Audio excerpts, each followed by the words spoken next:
આપણે એ પરીક્ષાના સમયની આગળ અથવા તો એની પછી એ ફોર્મલ ફંક્શન કરી અને એ વિદ્યાર્થીઓને દીક્ષાંત પ્રવચન જે જુદા જુદા ભવનના અધ્યક્ષશ્રીઓ આપીને વિદ્યાર્થીઓને માર્ગદર્શિત કરી અને સમાજ જીવનમાં પોતાની પ્રોડક્ટ, મેનેજમેન્ટનો પ્રોફેસર છું એટલે એવું જ કે તમે જે કંઈ કર્યું છે એને સમાજ જીવનમાં મૂકો છો, ત્યારે તમારો વિદ્યાર્થી એ પ્રીમિયમે માર્કેટમાં લોન્ચ થાય છે કે ડિસ્કાઉન્ટ લોન્ચ થાય છે, એ વિદ્યાર્થી કરતા પણ અધ્યાપકને આવાનો સવાલ ઉત્પન્ન થાય છે. લોકો અત્યારે તો તમને નહીં પૂછે કહો, પણ જે વિદ્યાર્થી 8 લોકો અહીંયાથી નેટ અને સેટ ક્લિયર કરી, એમાં 2 તો નેટ ક્લિયર છે, દર વર્ષે 7-8 લોકો નેટ ક્લિયર કરે તો જે ગુજરાતના જૂના ભવનો છે સમાજશાસ્ત્ર અથવા તો સમાજ કાર્ય બંને, એની અંદર આપણું ભવન ધીરે ધીરે હ્યુમેનિટીઝની અંદર ખૂબ સારું એ સ્થાન પ્રાપ્ત કરવાનો સતત પ્રયાસ એ ઝાલા સાહેબના અધ્યક્ષ સ્થાને અને એના બંને સારથી જે ઋષિરાજભાઈ આજે અવેલેબલ છે, મહાનુભાવો છે, એ પણ તમને મદદ કરી રહ્યા છે. કેટલા અધ્યાપક હોય, કેટલા લોકો છે, એના કરતા એમાં વૃત્તિ અધ્યાપકોની બહુ જ અગત્યનો ભાગ ભજવે છે. જ્યારે તમને તમારા બાળકને કંઈક દેવા માટેની જો વૃત્તિ હોય, એને મોટા કરવાની અંદરથી ઝંખના હોય, આપણે તો શું કરીએ છીએ કે હાર્વર્ડ વાળો કે કોઈ પ્રોફેસર બોલે કે આ 4 ગુણ વિદ્યાર્થીમાં હોવા જોઈએ, ઇટ ઇઝ અ જનરલાઇઝ. એને શું બોલાવવામાં આવે છે? તમે વાંચો હશે લેખ, નહીં વાંચો, હું તો હવે 2 કલાક વાંચવાનું જ કામ કરું છું, પણ એ જનરલાઇઝ કેરેક્ટરિસ્ટિક છે કે માણા હોય ને 2 આંખ હોય, 2 પગ હોય, 2 હાથ હોય, એ પશુ જેવા હિંગડા ન હોય, પૂંછડું ન હોય, એ માણસ. These are the generalized. ઘણા લોકોને એક પગ જન્મથી જ નથી હોતો, એક આંખ જન્મથી જ નથી હોતી, એક કાન ટૂંકલા હોય છે, તો એ એબનોર્મલ છે, એ બધાને હોય નહીં. એમ સારો વિદ્યાર્થી કોને ગણવો, એના 4 લક્ષણો અને 9 જુદા જુદા કોર્સની અંદર શું મહત્વતા છે એ અધ્યાપકોએ એમાં. પણ મને એમ થાય કે હાર્વર્ડ વાળો કે તમે કેમ માનો? તમે એવું કેમ નથી સ્વીકારતા કે ભારતીય પરંપરામાં every individual is a unique? અહીં બેઠા છે તમે બધા, એ જુદા જુદા છો. હું અહીંથી ગમે એટલા ભાષણો આપું, પણ અહીં બેઠા એ પણ અલગ અલગ છે. એના ગુણ, એના મૂલ્યો, એની સંસ્કૃતિ, એની પરંપરાઓ, અને છતાં ભારત એક છે. 142 કરોડ એટલે 1.5 અબજ લોકો બેઠા હોય અહીં, અને છતાં દેશ અખિલિત રીતે એમને ચાલતો હોય. નેપાળમાં જૈનજી સરકાર આવી, છવીદીમાં 2 મિનિસ્ટર ભાગી ગયા. This is also a remarkable. અહીંયા 15 વર્ષથી સરકારો એમને ચાલે છે અડીખમ. એટલી વસ્તી હોય, એ તો આપણા ગુજરાત જેવડી નથી. 3 કરોડની વસ્તી છે અને ઠેકડા મારે છે, નાનો મોટો ઉંદર પી જાય એવી. સાહેબ, એવડા મોટા દેશને ચલાવવો હોય ત્યારે સ્થિરતા જોઈએ. આપણો ગુણ કેવો છે? સ્થિરતાનો, સહિષ્ણુતાનો, ભાઈચારાનો, કરુણાનો. આપણો મંત્ર આ છે. એટલે માનો કે વિદેશના વિદ્યાર્થીને 4 ગુણની જરૂર પડે, કારણ કે એ ગુણનો અભાવ ત્યાં છે. આપણે એનો અભાવ નથી, આપણે તો ભાવ છે. અહીંયા એકબીજાને આપણે મદદ કરીએ છીએ. હું આવું તો પણ હું આનંદથી તમારી ત્યાં આવું છું, ભાર સાથે નથી આવતો. કામ હોય તો એ કરું છું. આજે હું બેઠો તો ત્યાં એમની વાતો કરતા હતા, ભાઈ ઋષિરાજ હતા, તો મારે વિદ્યાર્થીનું દીક્ષાંતમાં આજે 2-3 વાત કીધી છે. એક વાત તો એ કે પોતાના જીવનની અંગત વાતો કોઈ અંગતને પણ ન કરવી. જેમ જીવનમાં તમને માર પડે એમ ખબર પડે કે આપણો અંગત કોણ, ઘણી વખત અંગત વાતો અંગતને જ કરવાની હોય.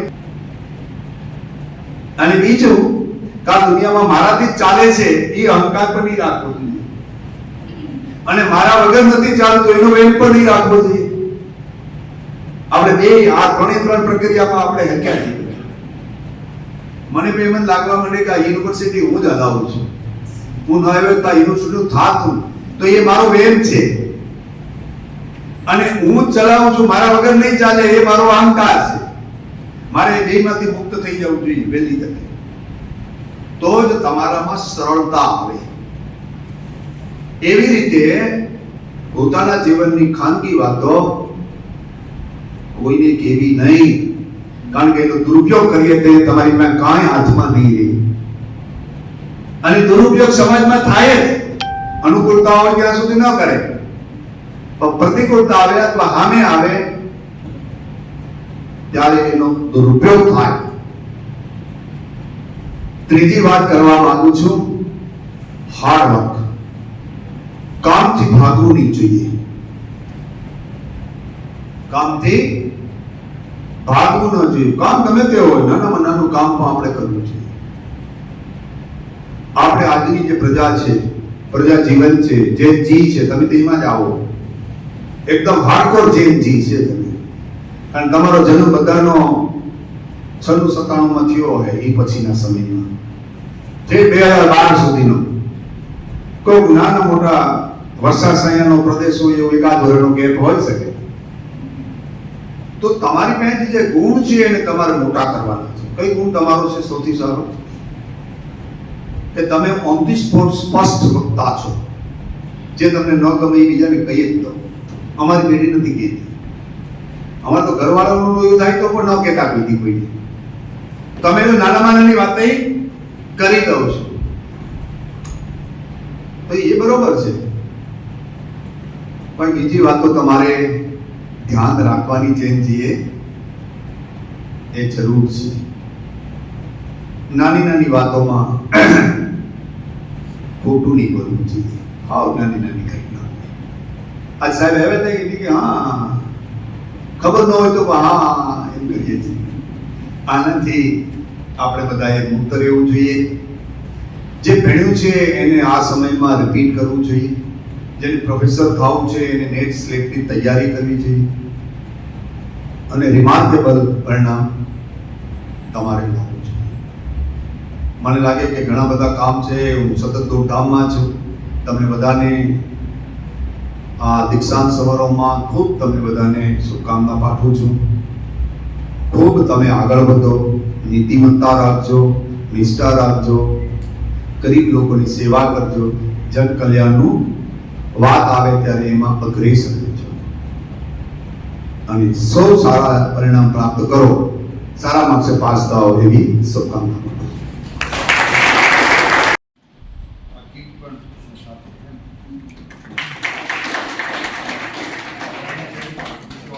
જેમનું સ્વાગત માટે હું ડોડિયા સાહેબને વિનંતી કરીશ કે તેઓ આરતીબેનનું સ્વાગત કરે.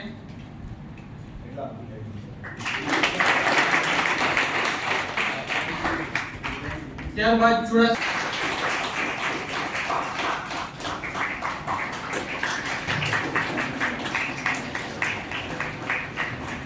કે તેઓ તેમનું સન્માન કરે.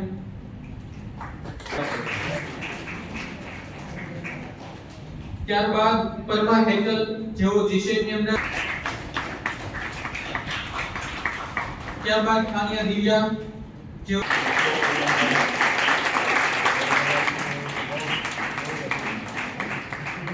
તો નેશનલ લેવલે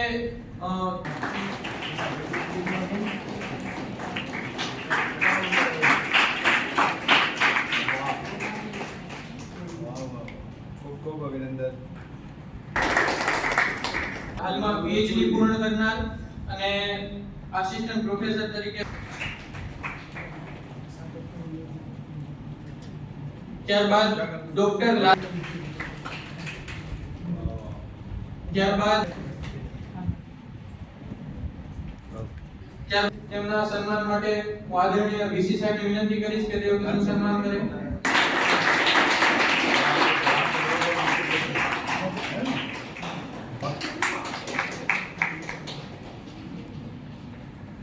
teaching is their part of life, એની જીવનનો ભાગ નથી. પણ આપણે તો શું માની લઈએ કે અમારો અધિકાર થઈ ગયો, એટલે આપણે ઘણા બધા પ્રશ્નો, સામાજિક પ્રશ્નો આનાથી ઊભા કરીએ જે ન થવા જોઈએ. હે ને? ત્રીજી વાત છે, જેમ સાહેબે કીધું કે ઘણી વખત તમને મોટિવેશન મળતું હોય જ્યારે ડિપાર્ટમેન્ટમાં તમે ભણવા આવો ને, તો સમાજશાસ્ત્ર ભણવું હોય તો છે જ, તો ઘણી વખત તમને અમુક વ્યક્તિને જોઈને, અમુક ટીચરને જોઈને, પ્રોફેસરને જોઈને, તમારા કોલેજની અંદર હશે, પણ હું તમને એક સિમ્પલ એક્સરસાઇઝ કહું કે તમે યાદ કરો તમારી લાઈફના એવા 10 ટીચરના નામ લખો કે જેને તમારા જીવનમાં ઇન્ફ્લુઅન્સ કર્યું. પછી એ પ્રાઇમરી ટીચર હોય તો ભલે, હાઈસ્કૂલના હોય તો ભલે, ડિપાર્ટમેન્ટના હોય તો ભલે, કોલેજના હોય તો ભલે, એ 10 ટીચર, 10 ની 5 જે પણ તમને ઇન્ફ્લુઅન્સ કર્યું, અને પછી એક વખત વિચારજો કે તમે એ ટીચરને ક્યારેય આવા ફંક્શન સિવાય ઓફ ટાઈમમાં મળ્યા, યાદ કર્યા, ક્યારે એને કીધું કે સાહેબ તમારી એક સલાહથી હું અહીંયા પહોંચી. ઘણી વખત એ તમને બહુ મોટા પડે, હે ને? અમારી મર્યાદા એ છે કે તમે તો અહીંયાથી જતા રહેશો, અમે તો અહીંયા જ છીએ. શિક્ષકની હંમેશા મર્યાદા એવું કે કદાચ વિદ્યાર્થીઓને પ્રાઇમ મિનિસ્ટર કંપની છે, પણ શિક્ષક તો, ટીચર તો, પ્રોફેસર છે, એ કે ભાગી ન શકે. એટલે તમારે કંઈક પ્રેરણા સ્ત્રોત તમારે, જેમ મેં પણ બીએસસી કર્યું કોટક સાયન્સ કોલેજમાં, સાહેબે ઘણા એક્ઝામ્પલ આપ્યા, પણ હું મારું થોડુંક એટલે એક્ઝામ્પલ આવીશ કે મને અમુક માણસોની પ્રેરણા. જ્યારે હું ડિપાર્ટમેન્ટમાં ગયો ને, તો ડિપાર્ટમેન્ટમાં અનામિક શાહ સાહેબ આવે, ક્લાસરૂમમાં બોર્ડ હોય અને એ લખવાનું ચાલુ કરે, કેમેસ્ટ્રી, કોઈ બુક નહીં, અને લગભગ 2 કલાક, 2.5 કલાક, 2 કલાક, 2.5 કલાક, 3 કલાકના સેશન ચાલે, અને એ માણસ એક પણ બુકમાં જોયા વગર કેમિસ્ટ્રી તમને ભણાવે. એવા એઆર પરીક્ષા સાહેબ, કોઈ બુક નહીં, અને તમને 2 બોર્ડ ભર્યા હોય, હજી તમે કઈ લખીને સમજી પર બોર્ડ પૂછાઈ ગયો, પાછું લખવાનું ચાલુ, રિએક્શન, કેમિસ્ટ્રી. ત્યારે મનમાં વિચાર આવ્યો કે આપણે આના જેવું બનવું છે, આપણે આના જેવું કેમ ન બનવું છે, શું ઘટે? જો તમારો વિચાર સારો હશે, કોઈ માણસને કહું છું, તમારા ટીચરને પછી જે પણ હોય એ તમે આદર્શ બનાવો. આદર્શ મતલબ એક માઇલસ્ટોન એના કે મારે પહેલા અહીંયા સુધી પહોંચવું છે, અને એના માટે એ વ્યક્તિને મળો, એની કહાની તમે સાંભળો, એમાંથી કંઈક શીખી આપો. આમાં જરૂર નથી સાયન્સ, કોમર્સ, આર્ટ્સ, એના માટે જરૂરિયાત નથી. જે પણ તમારા આદર્શ હોય એને આપણે આદર્શ માનીએ. અને સાહેબ એમને મેં આદર્શ માન્યા, આજે પણ છે, કોઈ વાંધો નથી, અને હંમેશા રહેશે. આપણે કારણ કે આપણે ગમે તેટલા મોટા થઈ જાય, સાહેબ ભલે નથી ભણ્યા, પણ એને મને તાઇવાનમાં જવાની પીએચડી કરવા માટેનો જે મોકો આપ્યો એ માણસ. ત્યાંથી હું ઓહાયો સ્ટેટ યુનિવર્સિટીની અંદર 3 વર્ષ રિસર્ચ સાયન્ટિસ્ટ તરીકે કોલેજ ઓફ ફાર્મસીમાં રહ્યો છે, સ્ટેટ ગવર્મેન્ટની યુનિવર્સિટી. ત્યાં પણ હું રિસર્ચ કર્યું, કેન્સર ઉપર મારું સંશોધન છે. એ પણ હું કહીશ કે કેમિસ્ટ્રી તો એની જ છે બધી, આપણે તો દરિયામાંથી થોડું ઘણું લઈને કામ કરીએ છીએ, પણ જેનો બેઝ છે કે આદર્શ માણસોએ આપણને પહોંચાડે છે. તો હું એક નાના ગામડામાંથી આવું ખેડૂત, તમારી જેમ ખેડૂતનો દીકરો, મેં નહોતો વિચાર્યું કે હું ક્યારેય આવી મને ફેલોશિપ મળશે કે હું કંઈક કામ કરીશ. ઘણી વાર આપણે વિચાર બીએસસી કરીને શું કરશું, કે બીકોમ કરીને કે બીએ કરીને શું કરશું, પછી શું કરવાનું, આવો વિચાર હંમેશા આવે. પણ એક વસ્તુ મેં મારી જીવનમાં, મારી લાઈફમાં રહી કે ડેડિકેશન. દુનિયા આમથી આમ થઈ જાય, પણ મારે જે રસ્તે જવું છે એમાંથી મને કોઈ હલાવી ન હોય. મારી જે પર્સનલ ડેડિકેશન છે, મારે સમય આપવો છે મારા સબ્જેક્ટને, તો એ સબ્જેક્ટને હું ફરજિયાત અમુક સમય આપું, અને આપું જ. આજની તારીખે ક્લાસની અંદર હું જાઉં કે સાહેબ આવતા હશે બધા, એની બધાની પોતાની એક મેથડ હોય. તમે તમારી પોતાની યુનિક મેથડ ડેવલપ કરો, તમારા જીવનની પણ એક વાત તમે નક્કી કરો. કોકને આદર્શ માનો, કોકને તમારા સિવાયનું. ઘણી વાર આપણે જ આદર્શ માની મેં કીધું, એવું નથી હોતું. દુનિયા બહુ મોટી હોય, એટલે કોકને આદર્શ માનો, એને ફોલો કરો, એના કામને ફોલો. હું રીલની વાત નથી કરતો, કામની વાત કરું છું. તમારા ફિલ્ડમાં રહેલા સંશોધનો જેને કર્યા છે, સંશોધનો સાહેબે અમુક એક્ઝામ્પલ આપ્યા, એ વન્ડરફુલ એક્ઝામ્પલ. પણ તમારા ફિલ્ડના sociology, who has done ground breaking research, એ જર્નલો, એ માણસને તમે ફોલો કરો. આજની તારીખે હું માર્ક પુષ્મનને ફોલો કરું સાહેબ, એના રિસર્ચ પેપર આવે તો મને એલર્ટ આવે, એનું રિસર્ચ પેપર પબ્લિશ છે, અને હું પછી શીખું કે આપણે આમાંથી શું કરી શકીએ અને આગળ જઈએ. અને હવે તો એ વાત છે ભાગી જાય કે હવે મને ખબર પડે કે હવે માર્ક બુશમનનું પેપર કેવું આવશે. You can imagine A field તમે જો ડેવલપ કરો તો તમારું પોતાનું કંઈક કન્ટ્રીબ્યુશન કહેવાય. Master degree is not just give short answer question paper. Master degree is a knowledge creator stage. જ્યાં તમે કંઈક ક્રિએટ કરો અને જે ક્રિએશન છે ને એની દુનિયામાં મજા છે. હું અમારા છોકરાઓને કહેતો કે રિએક્શન કરીએ ને સાહેબ તો જ્યારે કોઈ નવી પ્રોડક્ટ લેબોરેટરીમાં બનાવીએ ને સાહેબ અને એ આપણા હાથમાં આવે ને તો તમને દુનિયાની સૌથી મોટું સેટિસ્ફેક્શન મળે. કારણ કે તમે વિચાર્યું, તમે રિએક્શન કરી, તમે પ્રોડક્ટ બનાવી, તમે ધારી એ પ્રોડક્ટ બનાવી, you have created your knowledge. તો દુનિયામાં એનાથી મોટું કંઈ હોય નહીં. એટલે તમારે પણ સબ્જેક્ટમાં કદાચ હું ઘણી વખત એમ કે છે લેબોરેટરી તમારે પણ છે. તમે લેબોરેટરી ક્રિએટ કરો તમારી પોતાની, તમારી હાઇપોથિસિસને લેબોરેટરીના માધ્યમથી પ્રૂવ કરો, ટેકનોલોજીનો ઉપયોગ કરો. દુનિયા બહુ મોટી છે એના. એક કોલેજની અંદર એવો નિયમ હોય કે આપણે લગ્ન કરવા માટે ડિગ્રી જોઈએ છે. ઘણી વખત આપણે પૂછીએ છીએ કે શું કામ કરું છું કે હવે મેરેજ થઈ જાય એટલે આપણે ડિગ્રી લઈ લઈએ છીએ. તો બાયોડેટા માટે ડિગ્રી મળી જાય એમાં કોઈ મને વાંધો નથી. પણ એ નોલેજનો ઉપયોગ શું કરશો એના? તમે નોલેજને ક્રિએશનમાં કન્વર્ટ કરો. એવી જગ્યાએ પહોંચો જ્યાં તમારું ટાર્ગેટ છે. કંઈક અલગ વસ્તુ કરો. તમારા ટીચરના સંપર્કમાં રહ્યો. અહીંયાથી નીકળી જાય એટલે જય શ્રી કૃષ્ણ એમ નહીં, રાઈટ? વિદ્યાર્થીઓ એલમની અહીંયા આવ્યા છે, બહુ સારી વાત છે સાહેબ, બહુ મોટી વાત છે. એલમની આવે ડિપાર્ટમેન્ટને કંઈક કન્ટ્રીબ્યુશન પણ કરે થોડું ઘણું. મારા એલ્યુમિનાય જૂના વિદ્યાર્થીઓ અને આમાં તો નોકરી અને વ્યવસાયની તકો જેમને મળી છે એવા વિદ્યાર્થી મિત્રો અને જેમને વિદાય આપવાની છે સેમેસ્ટર 4ના અને જે આપી રહ્યા છે સેમેસ્ટર 2ના આપ સર્વે વિદ્યાર્થી મિત્રોનો અને મારા બંને સાથી અધ્યાપક મિત્રોનો પણ આ તકે હાર્દિક સ્વાગત અને અભિવાદન કરતા આનંદ અને ગૌરવની લાગણી અનુભવું છું.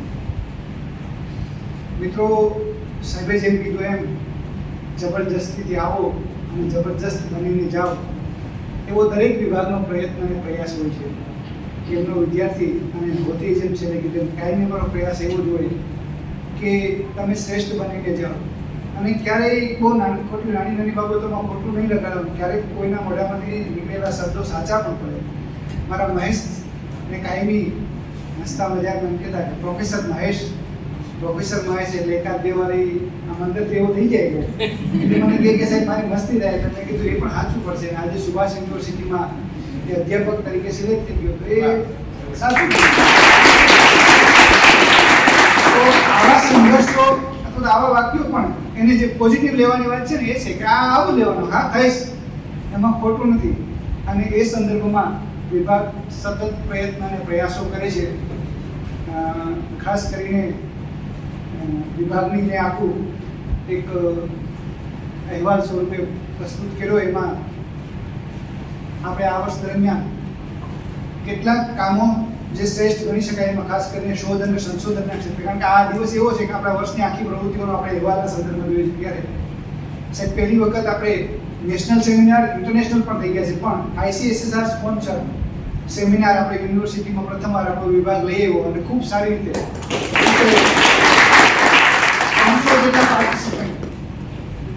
સહભાગી બન્યા. અને નાની એવી ટીમ, બધું જ વિદ્યાર્થીઓ ઉપર અને વિદ્યાર્થીઓને સંચાલનનો પહેલો અનુભવ. ત્યારે મહેશ પણ અહીંયા હતો અને બીજા પણ કોલેજના વિદ્યાર્થીઓ આવ્યા અને એની સાથે પહેલી જ વખતનો અનુભવ.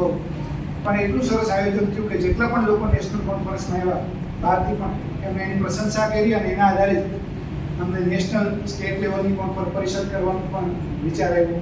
એ જ રીતે વિભાગ દ્વારા પ્રતિવર્ષ સાહેબે જે વાત કરી એમ અમે અમારા વિષયના સોશિયોલોજીના જે તત્વચિંતકો કે વિચારકો થઈ ગયા એનો જન્મદિવસ ઉજવીએ. પણ એ જન્મદિવસ માત્ર ને માત્ર વર્ગખંડ પૂરતો ન રહે, પણ એમણે એમના જીવન દરમિયાન કરેલા કાર્યો અને નેશનલ સિમ્પોઝિયાના સંદર્ભે રજૂ કરીએ. દર વખતે કોઈ પણ એક તત્વચિંતકને કે વિચારકને લઈ અને એની અંદર એના ઉપર જેણે કામ કર્યું છે અથવા તો ભારતભરમાંથી જે આના ઉપર ઓથેન્ટિક માણસ કહેવાય કે એમ એન શ્રીનિવાસ કે આઈપી દેસાઈ છે, તેના ઉપર આ વ્યક્તિએ કામ કર્યું છે, એવા લોકોને ઓનલાઈનના માધ્યમથી જોડી અને અમારા વિદ્યાર્થીઓના વર્ગખંડ સુધી પહોંચાડવાનો પ્રયત્ન અને પ્રયાસ કરીએ છીએ. અને એમાં પણ અમને સારી સફળતા મળી. આ વખતે ગુજરાત સમાજશાસ્ત્ર પરિષદનું પણ આયોજન થયું. શેખ સાહેબમાંથી જ એક પ્રેરણા લીધી કે તમારે શોધ અને સંશોધનના પેપરો લખવા જોઈએ, અને એમાંથી અમે રિફર્ડ કે જે સ્કોપસ જર્નલમાં કદાચ આપણા વિદ્યાર્થીઓ ન લખી શકે પણ એની પ્રેરણા મળી શકે એટલા માટે અમે વિભાગનું એક શોધ સારથી કરીને જે આજે આપણે એનું વિમોચન કરવાના છે, આજે એ વિમોચન કરશું. કારણ કે એ હાર્ડ કોપીના સ્વરૂપમાં થઈ, એટલે કે અમારો વિચાર એવો હતો કે દરેક વિદ્યાર્થીઓ સુધી અમે આજને આજ આપી શકીએ. પણ એમાં અમારા MSM 2 અને 4 ના 20 વિદ્યાર્થીઓએ સમાજ જીવનના જુદા જુદા અત્યારે પ્રી વેડિંગ સિસ્ટમ આવે છે, તો એની ઇમ્પેક્ટ સોસાયટી પર શું છે, એ સોશિયલ ઇસ્યુ છે. કારણ કે અમારા માટે તો લેબ જ છે, સમાજ એ અમારી લેબ છે. અમારા એક પ્રોફેસર કાયમી માટે કહેતા કે સમાજશાસ્ત્રનું કાર્યક્ષેત્ર ક્યાં, તો એમ કહેતા કે ગાંઠિયા ખાવા જાવ ને તો પણ સમાજશાસ્ત્રનું કાર્યક્ષેત્ર કોણ કોની સાથે જાય, ક્યાં જાય ત્યારે શું વાત કરે છે, એટલે સમાજનો પ્રશ્ન છે કોણ કોની સાથે. એટલે એ દ્રષ્ટિએ આવા જે કંઈ પણ પ્રશ્ન માની લો કે NEP એજ્યુકેશન સિસ્ટમ આવી તો એની ઉપર વિદ્યાર્થીઓ અને અધ્યાપકોની સજ્જતા કેવા પ્રકારની છે.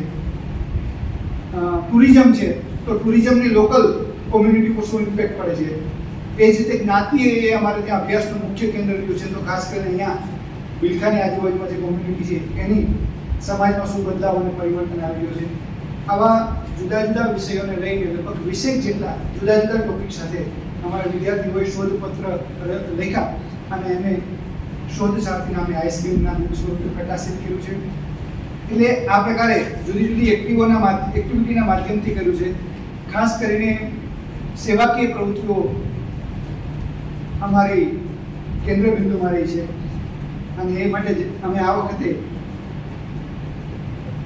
એકેડેમિક એક્સલન્સ વિથ સોશિયલ કમિટમેન્ટની ટેગલાઇન સાથે અમે ડિપાર્ટમેન્ટને આગળ વધી રહ્યા છે કે એકેડેમિકના ક્ષેત્રે તો તમે આગળ વધો પણ તમારું સોશિયલ કમિટમેન્ટ પણ એટલું જ હોવું જોઈએ. પ્રથમ 1986ની આપણી જે શિક્ષણ નીતિ આવી અને આ 2020ની જે શિક્ષણ નીતિ આવી છે એમાં એક બાબત ઉપર સૌથી વધારે ભાર મૂકવામાં આવે છે અને વેલ્યુ એડેડ મૂલ્યનિષ્ઠ શિક્ષા. 86માં પણ એનું આપણું NSS આવ્યું, NCC આવ્યું, એનો પણ મુખ્ય હેતુ એવો હતો કે વિદ્યાર્થીઓમાં મૂલ્યોનું નિર્માણ થાય. આમ જોવા જાવ તો મૂલ્ય અને શિક્ષણનો સીધો સંબંધ છે. હું ઘણી વખત ક્લાસમાં પણ કહેતો હોઉં છું કે ગોળ લેવા જઈએ તો ક્યારે દુકાને એવું નથી કહેવું પડતું કે ગોળ ગળ્યો આવજો. ગોળ હંમેશા કેવો હોય, ગળ્યો જ હોય. મરચા લેવા જઈએ તો તીખા ન કહેવું પડે, મોરા ગોતવા પડે, કારણ કે એનો સ્વભાવ છે. એ જ રીતે શિક્ષણ એટલે મૂલ્યનિષ્ઠ જ હોય. મૂલ્ય વગરનું શિક્ષણ ન હોય, પણ એમાં ક્યાંક આપણી ક્ષતિઓ રહી, અને એટલે જ રાષ્ટ્રીય શિક્ષણ નીતિની અંદર પણ વેલ્યુ એડેડ કોર્સ ઉમેરી અને મૂલ્યનિષ્ઠ શિક્ષણની વાત કરવામાં આવી. તો એ મૂલ્યોનું નિર્માણ ક્યાંથી થાય આપણી પાસે, તો કે સમાજમાં વિદ્યાર્થી ફરે, સમાજની વાસ્તવિકતાનું દર્શન કરે તો એને ખબર પડે. અને એ જ ક્ષેત્રમાં અમે દર વખતે જુદા જુદા કાર્યક્રમ કરીએ. એમાં ખાસ કરીને સાંપ્રત એજ્યુકેશન ટ્રસ્ટ જે અતિ દિવ્યાંગ બાળકોની સંસ્થા છે, ત્યાં તમે જાઓ એટલે એક વખત તો તમને જે કીધું ને હોતી કે ચેક આપી દે, એમ એક વખત માણસને એટલો તો આત્મવિશ્વાસ થાય કે ભગવાને મને આપ્યું છે ને એટલું બીજા કોઈ નથી, કોઈ બાળકોની સ્થિતિ જોઈએ છે. એવી સ્થિતિવાળા બાળકો સાથે અમારા બાળકો આખો દિવસ માટે ત્યાં રહે. ત્યાં ભોજનની વ્યવસ્થા એ લોકો બનાવે છે, પણ અમારા બાળકો એને બનાવવા લાગે કે દિવ્યાંગ બાળકોને અમારા બાળકો હાથે જમાડે અને એની સાથે સોશિયલ કલ્ચરલ એક્ટિવિટી કરે. કેટલાક બાળકોને 1-2 વર્ષ કન્ટિન્યુ જાય ને એટલે એવો અનુબંધ થઈ જાય કે જેમ ભાઈ બહેન કેવી રીતે હોય એવા પ્રકારે બાળકો રાહ જોતા એ આવે ત્યાં સુધી.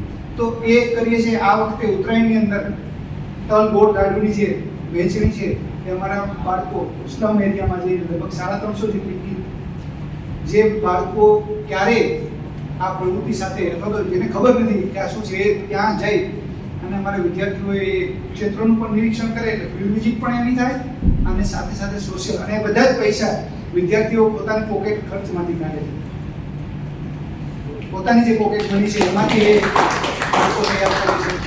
એટલે એ પ્રકારે આવી જુદી જુદી ખાસ કરીને સેવાકીય પ્રવૃત્તિઓ અમારી એની સાથે કાર્ય કરે છે. એ જ રીતે સમાજ જીવનમાં જાગૃતિ, પર્યાવરણના ક્ષેત્રે અત્યારે સૌથી મોટો પ્રશ્ન એન્વાયરમેન્ટનો પણ છે. ત્યારે અમારા બાળકોએ આ વખતે અહીંયા રામનાથ જે આશ્રમ છે ત્યાં જઈને આખો દિવસ પર્યાવરણની શિબિર ભણવાનું તો ખરું પણ એની સાથે સાથે પ્રકૃતિની સાથે મોજ કરવાની અને પ્રકૃતિને માણવાની કે પ્રકૃતિ કુદરતનું સૌંદર્ય કેવું છે, જુદી જુદી જગ્યાએ પ્રકૃતિ કેવી છે. તો એ રીતે પ્રકૃતિ શિબિરમાં પણ કર્યું. એ જ રીતે આ વખતે અમે વર્લ્ડ નેચર કન્ઝર્વેશન ડેની ઉજવણી કરી અને એમાં નિબંધ સ્પર્ધા, વક્તૃત્વ સ્પર્ધા અને પોસ્ટર પ્રેઝન્ટેશન. પહેલી વખત સોશિયલ સાયન્સની અંદર અમે પોસ્ટર પ્રેઝન્ટેશનને પણ ઇન્વોલ્વ કર્યું અને એમાં લગભગ આપણા જુદા જુદા વિભાગમાંથી 28 જેટલા પ્રતિભાગીઓએ પોસ્ટર પ્રેઝન્ટેશનમાં સાયન્સવાળા પણ વિદ્યાર્થીઓએ ભાગ લીધો. 10 જેટલા પેલા વક્તૃત્વ સ્પર્ધા, એમાં દરેક વિભાગમાંથી 2 બોલાવ્યા હતા અને 14 જેટલા નિબંધ સ્પર્ધકો આવ્યા અને એમાંથી પ્રથમ, દ્વિતીય અને તૃતીય ઇનામ આપી અને લાસ્ટમાં પ્રકૃતિનું જતન અને સંવર્ધન થાય એ માટેના શપથ ગ્રહણ કરાવ્યા વિદ્યાર્થીઓ પાસે. એટલે એ રીતે જાગૃતિની પણ વિવિધ પ્રવૃત્તિઓ આ વિદ્યાર્થીઓ દ્વારા કરવામાં આવી છે. દિન વિશેષની પણ ઉજવણી કરી કે જે સ્પેશિયલ દિવસો હોય કે ખાસ કરીને માનવતા હ્યુમેનિટેરિયન દિવસની ઉજવણી કરી, સ્વામી વિવેકાનંદ જયંતિની ઉજવણી કરી, આંબેડકર જયંતિ, બિરસા મુંડા જયંતિ. આ દિવસે વિદ્યાર્થીઓ પહેલામાં વિશેષ નિષ્ણાતો આવે. આની અંદર વિદ્યાર્થીઓ પોતે જ એ વિષયના સંદર્ભમાં પોતાના વિચારો અભિપ્રાય રજૂ કરે કે આંબેડકર સાહેબના જીવન અને કવન ઉપર વાત કરે, સ્વામી વિવેકાનંદના જીવન અને કવન ઉપર વાત કરે. તો એ દિન વિશેષની ઉજવણી કરી. ગુરુ પૂર્ણિમા અને આપણા જે સાંસ્કૃતિક કાર્યક્રમો છે એની પણ ઉજવણી કરી.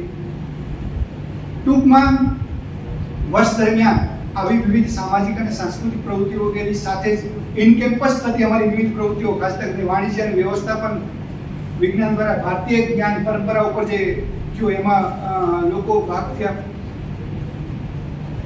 સેતુ કાર્યક્રમ કર્યો. રમત ગમતના ક્ષેત્રે પણ સ્પોર્ટ્સમાં અમારી એક દીકરી લાસ્ટ યર વેઇટ લિફ્ટિંગની અંદર નેશનલમાં જે 14 વ્યક્તિઓ નેશનલ રમવા માટે જાય એમાંથી એક દીકરી અમારા સોશિયોલોજી, આપણા યુનિવર્સિટીની ડિપાર્ટમેન્ટની દીકરી સોશિયોલોજીની અંદરથી સિલેક્ટ થઈ અને જે વેસ્ટ ઝોનથી ઓલ ઇન્ડિયામાં 14 જણા જે લોકો રમવા જાય એમાંથી એક આપણી દીકરી ડિપાર્ટમેન્ટની રમતગમતના ક્ષેત્રે પણ સાથે આવવાના છે. એ જ રીતે ખાસ સાયન્સ અને કેમિસ્ટ્રીની અંદર જે રોજગારીની તકો છે એવી તકો આપણી પાસે ઉપલબ્ધ પ્રમાણમાં ઓછી છે. તો એ વ્યવસાયિક રોજગારીની તકો વિદ્યાર્થીઓને કઈ રીતે મળી શકે એના માટે અમારી પાસે 2 સેમિનાર ચાલે છે. એક પ્રશિક્ષણ જે અંતર્ગત નેટ અને જીસેટ જે આપણા માટે અધ્યાપકો માટે ખાસ ઉપયોગી છે એ અમે ઓફલાઈન અને ઓનલાઈનના માધ્યમથી શરૂ કરતા હતા. આ વખતે જીસેટના ક્લાસ અમે કરી શક્યા નથી, પણ માર્ગદર્શન અમુક કેમ કે અહીંયા ક્લાસમાં કરી શક્યા પણ ઓનલાઈન જે માધ્યમથી અમે કરી શકતા હતા, 700 750 વિદ્યાર્થીઓને જોડી શકતા હતા, એ જોડવા માટે જો અમે થઈ શકું. પણ લક્ષ્ય સિરીઝ અંતર્ગત લગભગ આ વખતે અમે 7 કે 8 વ્યાખ્યાનો યોજ્યા અને જે આપણે ખાસ કરીને આઈપીએસ અને આઈએસ ટ્રેનિંગ સેન્ટરની અંદર જેવા આવે વિદ્વાન વ્યક્તિઓ એ, અને એમાં પણ 2 બાબતો ઉપર ખાસ ભાગ મૂક્યો હતો કે રિઝનિંગ અને મેથ્સ.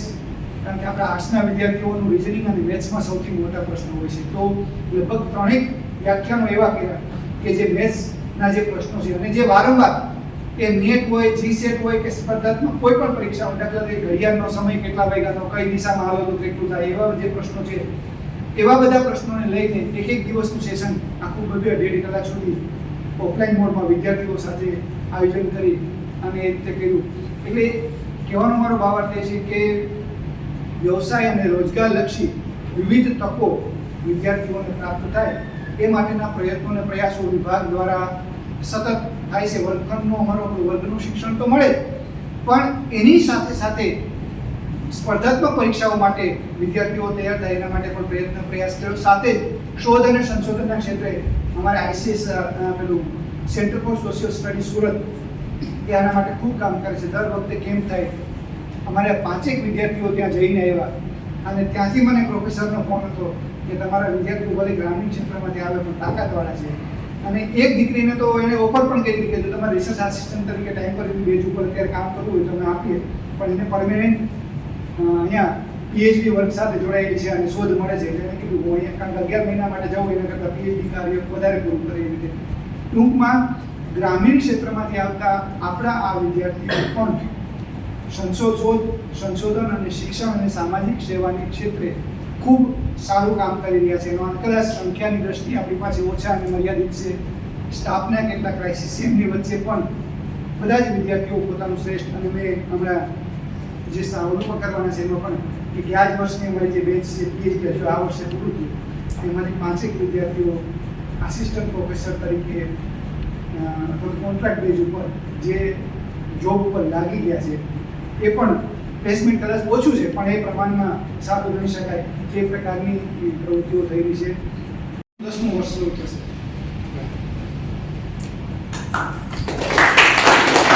આઠમી બેચ અને 9મું વર્ષ છે, એટલે અમારી ઈચ્છા એવી છે કે આવનારું 10મું વર્ષ એ 10મા વર્ષ તરીકે સેલિબ્રેટ કરીએ આખો ડિપાર્ટમેન્ટ, અને એ દરમિયાન જુદી જુદી પ્રવૃત્તિઓ આટલી તો કરીએ છીએ પણ એની, કારણ કે રિસર્ચમાં અને એમાં સાયન્સ ડિપાર્ટમેન્ટને ખૂબ સારું કામ કરે છે, તો એની સાથે સોશિયલ સર્વિસ ને આપણા જે બીજા ક્ષેત્રો બાકી છે, કારણ કે નેકમાં બધા જ, અને એમાં કેટલાક ક્ષેત્રો એવા છે કે જેમાં આર્ટ્સ અને હ્યુમેનિટીઝ વિભાગ સારું કામ કરી શકે. તો એવો વિચાર છે કે આવતું વર્ષ એ આપણે 10મા વર્ષ તરીકે એટલે પ્રારંભથી જૂનથી ઉજવીએ, અને એમાં જુદા જુદા વિભાગના અધ્યાપકો અધ્યાપક સુધી માર્ગદર્શન લઈને કેવા પ્રકારનો કાર્યક્રમ કરી શકીએ જેથી કરીને વિભાગનું 10મું વર્ષ, આમ તો હેડ તરીકે પણ મને 10 વર્ષ પૂરા થઈ જશે ડિપાર્ટમેન્ટની, પણ મૂળ વસ્તુ એ છે કે ડિપાર્ટમેન્ટ 10 વર્ષ પૂરા કરે ત્યારે 10 વર્ષની અંદર ડિપાર્ટમેન્ટે શું કર્યું, કારણ કે આવનારો ભવિષ્ય આપણી પાસે હિસાબ માંગશે કે તમે 10 વર્ષમાં શું કર્યું, તો એ 10 વર્ષમાં આપણે શ્રેષ્ઠતમ કાર્ય કરી શકે એના માટે અમારી એલ્યુમિનાઈને પણ આજ બોલાવી છે. એને મેં જાણ નહોતી કરી પણ એટલા માટે જ બોલાવ્યા છે કે 10 વર્ષમાં તમારું પણ કંઈ કોન્ટ્રીબ્યુશન હોય કે આ વિભાગના વિદ્યાર્થીઓ તરીકે તમે ક્યાંક બહાર જાઓ ત્યાં વિભાગની મેં તો ઊભી કરો, પણ સાથે સાથે તમને પણ જે કંઈ 10 વર્ષ ઉજવવા હોય તો શું કરવું જોઈએ આપણે, એના માટેના તમારા પણ અભિપ્રાયો આપો. આવતા આ વર્ષમાં અમે આમ તો દર વર્ષે જે નિર્ણયો કરીએ પૂરા થાય, પણ આ વખતે 2-3 કામ જે અમે નથી કરી શક્યા એનો પણ ઉલ્લેખ કરવો જોઈએ. એક એ કે દર વર્ષે અમે વિભાગમાં અમારો રિપોર્ટ, ગુજરાતીમાં અમારો શોધ સમીક્ષા હોય પણ એક આખો વર્ષનો અહેવાલ અમારો અંગ્રેજીમાં અમે તૈયાર કરતા, ઋષિભાઈ તૈયાર કરી આપતા ગુજરાતીમાંથી, એ રિપોર્ટ આજ વખતે અમે પબ્લિકેશન સ્વરૂપે પ્રકાશિત કરી શક્યા નથી, એટલે મેં માત્ર સંશોધનનો રૂપરેખાના સંદર્ભમાં આપ્યું છું. એટલે એ સમય મર્યાદામાં અમે આવતા વર્ષે ત્યાં શક્તિ ન રહે એના માટે પ્રયત્ન કરશું. બીજું, ખડિયા ગામે અમે સોશિયલ સર્વિસ કરીએ છીએ પણ એ દત્તક લેવું, ઓફિશિયલી દત્તક લેવું એ અનિવાર્ય છે. જ્યાં સુધી એ કામગીરી ન પતે ત્યાં સુધી એ કામગીરી આપણે કરીએ છીએ ઓફિશિયલી, પણ ખરેખર એને દત્તક લેવું ઓન પેપર આપણે અનિવાર્ય છે. એ કામગીરી ઘણા સમયથી સોંપેલી હતી પણ કોઈ કારણસર હજી પહોંચી નથી, એટલે આ વખતે અમારું જૂન સુધીમાં 10મા વર્ષમાં પેલું કામ એ ગામને દત્તક લઈ લેવું. મેડિકલ કેમ્પનું ફાઇનલ ડેટ થઈ ગઈ પણ ઇલેક્શન ડિક્લેર થયું, અને આ સ્થાનિક સ્વરાજની ચૂંટણી છે એટલે એમાં થોડાક વાદ વિવાદો કંઈ પ્રશ્ન ન નડે એટલે નથી. એટલે વિચાર એવો છે કે કાં તો ઇલેક્શન પતે પછી અથવા તો નવા વર્ષના સત્રના પ્રારંભની અંદર આપણે એવું કંઈક કરીએ કે જેના કારણે આપણું મેડિકલ કેમ્પ, આપણી જે સોશિયલ સર્વિસ, જે મેં કીધું એકેડેમિક એક્સલન્સની સાથે કોમ્યુનિટી સાથેનું જે જોડાણ છે એ કાયમી માટે જોડાયેલું રહે, કામ થાય. તો એવા કેટલાક કામો છે એ કરી શકીએ. વિદાય લઈ રહ્યા છો ત્યારે થોડોક સમય પડશે, સાહેબ પણ આપણી વચ્ચે આવવાના છે ત્યારે આજે એક સાહેબ હાર્વર્ડ યુનિવર્સિટીનું પેપરની અંદર એક લેખ પ્રસાર થયો છે અને એમાં એના અધ્યાપકોને પૂછવામાં આવ્યું, હાર્વર્ડ યુનિવર્સિટી આપણે છે ને અહીંયાનું ગમે એમ કહીએ તો મેળ ન આવે, ઉદાહરણ તો બહારનું જ આપણે, અને એમાં એવું કીધું કે તમારી દ્રષ્ટિએ શ્રેષ્ઠ વિદ્યાર્થી કોણ, હાર્વર્ડ યુનિવર્સિટીમાં પ્રશ્ન પ્રોફેસરોને પૂછવામાં આવ્યો અને એનો સર્વે બહાર કર્યો. તો એમાં આમ તો 9 બાબતો કીધી પણ 4 મહત્વની કીધી. એમાં પહેલી બાબત કીધી છે કે જિજ્ઞાસા. જે વિદ્યાર્થીમાં જિજ્ઞાસા હોય એ શ્રેષ્ઠ વિદ્યાર્થી બની શકે. આપણે ત્યાં પરંપરા ઉપનિષદ, કેન ઉપનિષદ એક આખું છે, એ માત્ર ને માત્ર પ્રશ્નો જ પૂછે કે આવું બધું કેમ થાય, અને કોઈ પણ શોધ અને શરૂઆતની હંમેશા ક્યાંથી થાય? પ્રશ્નો. એટલે માણસમાં સતત જાણવાની જિજ્ઞાસા હોવી જોઈએ. મેં વારંવાર ઉદાહરણ આપું છું, આગળ પણ આપ્યું હતું કે ન્યૂટનને ઉપરથી નાળિયેર પડ્યું, આપણે માથે પડી ગયું તો કોઈ દિવસ વિચારમાં આવ્યો, કારણ કે આપણે એવું માની લીધું ઉપરથી નીચે જ પડે. એને જિજ્ઞાસા થઈ કે આવું કેમ થાય. સાહેબે ઘણા બધા ઉદાહરણ આપ્યા, એ બધા જિજ્ઞાસાના શ્રેષ્ઠ ઉદાહરણ છે. તો એવું તમારી અંદર સતત સમાજશાસ્ત્રમાં તો ઘણા બધા વિદ્યાર્થીઓ છે PhD નું નક્કી થાય, GSET પાસ થઈ જાય એન્ટ્રન્સ પાસ થાય પછી પૂછે કે સાહેબ પીએચડી કોના ઉપર કરવું વિષય નહીં. એટલે આપણે કઈ કોના ઉપર કરવું? તમે કયો એના ઉપર, અમે કયો એના ઉપર ના કરાય, તમારો વિષય હોય એના ઉપર કરાય. અને એ દ્રષ્ટિએ તમારી આજુબાજુ જે કંઈ પણ ઘટના બને ને એ ઘટનાને પ્રશ્ન કરો કે આવું કેમ થાય, આમ જ કેમ થાય છે. તો એ જિજ્ઞાસા વૃત્તિ એ સૌથી પહેલી બાબત છે. બીજી બાબત એમાં કીધી છે કે સચોટ ચિંતન. વ્યક્તિએ સતત તમારા પ્રશ્નો ઉપર ચિંતન કરવું જોઈએ. વિદ્યુતભાઈ જોશીના હમણાં એક લેક્ચર પણ હતું ત્યારે પણ કીધું, અને એને પૂછ્યું, હું જનરલ વાત કરી દે કે સાહેબ તમે કારણ કે એનું દર અઠવાડિયે એક લેખ આટલી ઉંમરે પણ, અને સંશોધનના ક્ષેત્રે તમે કોઈ પણ વિષય આપો, પર્યાવરણનો હોય કે તો એના ઉપર એ કામ કરતા હોય તો પૂછ્યું, ત્યારે એને પણ એને જવાબ એવો આપ્યો હતો કે હું 24 કલાકમાંથી જ્યારે પણ મૃત્યુ જાગું ત્યારે સતત વિચાર મારો સોશિયોલોજી હોય કે સમાજ જીવનની અંદર કોઈ પણ ઘટના કે બનાવ બની તો એમનું, કારણ કે વિજ્ઞાનનો સીધો સંબંધ છે કાર્યકારણ. આ સમાજમાં કોઈ પણ ઘટના બને તો એ કારણ વગર બનતી નથી. એટલે તમારું સમાજ જીવન અંગેનું સતત ચિંતન અને મનન હોવું જોઈએ, તો અને તો જ એ થઈ શકે. ત્રીજી બાબત કીધી નૈતિકતા. આ હાર્વર્ડ યુનિવર્સિટીમાંથી જેના પ્રોફેસરે આપેલા જે સૂચનો છે એ છે, એમાં એને કીધું કે વિદ્યાર્થી નૈતિક મૂલ્યવાળો હોવો જોઈએ. એની અંદર હાર્વર્ડ યુનિવર્સિટીનો એક લેખ આવ્યો છે અને એમાં શ્રેષ્ઠ વિદ્યાર્થી કયો તો 4 લક્ષણો, 4 એના મુખ્ય કીધા છે. એમાં આપણી એ 9 બીજા છે, જે કોઈ અભિપ્રાય એ ભાઈ 9 છે, મૂળ 4 છે. મૂળ 4 4 છે. આ બધું 4 છે, આ બધું 9. એટલે નૈતિક મૂલ્યો અને આપણી રાષ્ટ્રીય એજ્યુકેશન પોલિસીમાં મેં વેલ્યુ એડેડ ટેસ્ટ જે વાત કરવામાં આવી એ મૂલ્યોનું સતત સંવર્ધન થાય એ બાબતની ખાસ કરીને ભાર મૂકવામાં આવ્યો છે. ટૂંકમાં આ અને છેલ્લી ચોથી બાબત કીધી સાચી સમજણ. તમે જે કામ કરો છો એ શા માટે કરો છો, અને કામ ક્યારે કરવું જોઈએ અને ક્યારે પૂરું કરવું જોઈએ, આ પણ સમજણ હોવી જોઈએ. જો એ કામ સમય મર્યાદામાં શરૂ થાય અને સમય મર્યાદાની અંદર પૂરું થાય તો જ થાય. એલન મસ્ક એવું કહે છે કે જે એને આપણને આપણી ફરજ પ્રત્યે જાગૃત કર્યા કે આપણે ભવનની અંદર 2 વર્ષ MA કરીએ અને જતું નથી રહેવાનું, પરંતુ સમાજની અંદર આપણે પોતાનું યોગદાન આપવાનું છે. સર, તમારી આ વાત અમે હંમેશા યાદ રાખશું. ત્યારબાદ તમને કોઈ એકેડેમિક સપોર્ટ મળવાનું નથી. તમારે પોતાના પગ ઉપર ઊભા રહેવાનું છે. તમારે પોતાની જાતથી આગળ વધવાનું છે. હવે તમે અહીંયા કોઈ પણ તમારી તકલીફ હોય તો તમારા ફેકલ્ટી મેમ્બર્સને કોન્ટેક્ટ કરો તો તરત સોલ્વ થઈ જાય. હવે એવું નથી થવાનું. એવા આઉટગોઈંગ સ્ટુડન્ટ્સ, વિદાય લઈ ગયેલા વિદ્યાર્થીઓ, સેમેસ્ટર 4 ના વિદ્યાર્થીઓ, આવું સરસ આયોજન કર્યું તમારા માટે, સેમ 4 ના વિદ્યાર્થીઓ માટે. એવા સેમેસ્ટર 2 ના વિદ્યાર્થીઓ સરસ એન્કરિંગ કરી રહ્યા છે. એ હું અહેવાલને થોડુંક તૈયાર કરતો હતો ત્યાં તો મારું બરાબર એટલું સરસ અહેવાલ તૈયાર કર્યું છે. એમાં જો આ અહેવાલ છે ને એ તમારો અરીસો છે કે તમે શું એક વર્ષ તમારી બેચ જે છે એ શું કામ કર્યું છે. 25-26 નો અહેવાલ છે, પણ એની અંદર મેં નજર ફેરવી તો ઓલ રાઉન્ડ ડેવલપમેન્ટ જોવા મળ્યું.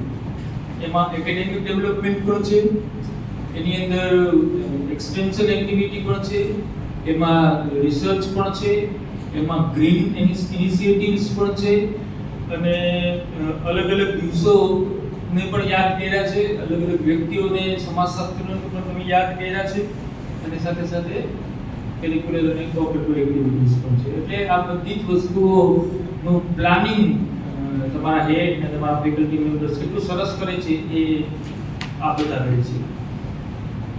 એટલે તમે આ બધી જ વસ્તુઓને માંથી પસાર થઈ અને હવે નવી જિંદગી શરૂ કરો છો. હવે નવી જિંદગી અમે અમારા વાળા સફેદ થઈ ગયા, અમે બધું અનુભવ કરી લીધું છે. એટલી ઈઝી નથી. It is not bed of roses. Life is not a bed of roses. It is full of challenges. અને હવે તો AI નો જમાનો છે. AI માં તો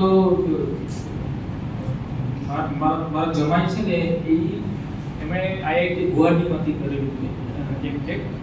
એની સાથે હું 2 દિવસ પહેલા બેઠો હતો. એટલે મને એમાં ઇન્ટરેસ્ટ, એટલે રિસર્ચની વાતો થતી હતી. એને 2-3 વાર ઘણી વાતો કહી, પણ એક વાતો હું તમારી સાથે શેર કરું. કારણ કે એ બેંગ્લોરમાં છે, તો આગળ છે. 40 લાખનું ઇનિશિયલ સ્ટેજની અંદર પેકેજ છે. એટલે હું એટલા માટે કહું છું કે આજે બધા કહીએ છીએ કે એઆઈ છે આપણે નોકરીઓ લઈ લેશે. નોકરીઓના એની અંદર 2-3 કરોડના હવે તમને પેકેજ મળવાના છે. નોકરીઓ લેવાના નથી. હા, નોકરીઓ કોની જશે કે જે આવડત વિનાના છે, એ લોકોની નોકરી લેવાની છે. બાકી તો આપણે બહુ આગળ લઈ જવાનું છે. એટલે એવા સમયની અંદર તમારે ધીરજથી કામ લેવાનું છે અને સાહસિકતા રાખવાની છે. આ સેન્ટેન્સને હું પ્રૂવ કરવા માટે કરીને 3-4 એક્ઝામ્પલ લખ્યા હતા, જે ગોતતો હતો. તમારી કમી અહીં જ રહેશે. જિંદગીના હર કદમ પર મળે તમને કામયાબી. બસ એક જ દુઆ અમારી તમને એક જ રહેશે. હવે હું આભાર દર્શન માટે ઋષિરાજ સાહેબને વિનંતી કરીશ કે તેઓ આવે અને આભાર દર્શન કરે. આજના આ દિવસે સફરનામામાં આપણી વચ્ચે માનનીય કુલપતિ શ્રી પ્રોફેસર પ્રતાપસિંહજી ચૌહાણ સાહેબ ઉપસ્થિત છે. કવિ નરસિંહ મહેતા યુનિવર્સિટીના સમાજશાસ્ત્ર વિભાગ વતી વિદ્યાશાખાના ડીન અને અંગ્રેજી વિભાગના અધ્યક્ષ એવા ફિરોઝ શેખ સાહેબને સાંભળવા ગમે અને એમની પાસે જે ઉદાહરણો હોય એ દર વર્ષે જ્યારે પણ આપણી વચ્ચે આવે ત્યારે ખૂબ સરસ ઉદાહરણો આપણને આપતા હોય છે. આજે એમને જેકમાનનું ઉદાહરણ આપ્યું, પછી હિગ્સ બોસોનની થિયરી જેમણે આપી એમનું ઉદાહરણ આપ્યું. તો મને સાહેબને સાંભળવા વ્યક્તિગત રીતે પણ ખૂબ ગમે છે. કાર્યક્રમનું આયોજન ઝાલા સાહેબના માર્ગદર્શન હેઠળ થયું છે, ત્યારે તેમનો પણ આભાર. અને આપ સર્વે ઉપસ્થિત રહ્યા. આમ તો આપને ઉપસ્થિત રહેવાનું જોઈએ, કેમ કે આપનો સમારોહ છે અને આપે આયોજન કરવાનું, પરંતુ આ એક યાદ બનીને તમારી વચ્ચે રહે આજનો દિવસ, એ બદલ આપ સર્વેને શુભકામનાઓ. પુનઃ આપ સર્વેનો આભાર. આ સાથે આ કાર્યક્રમ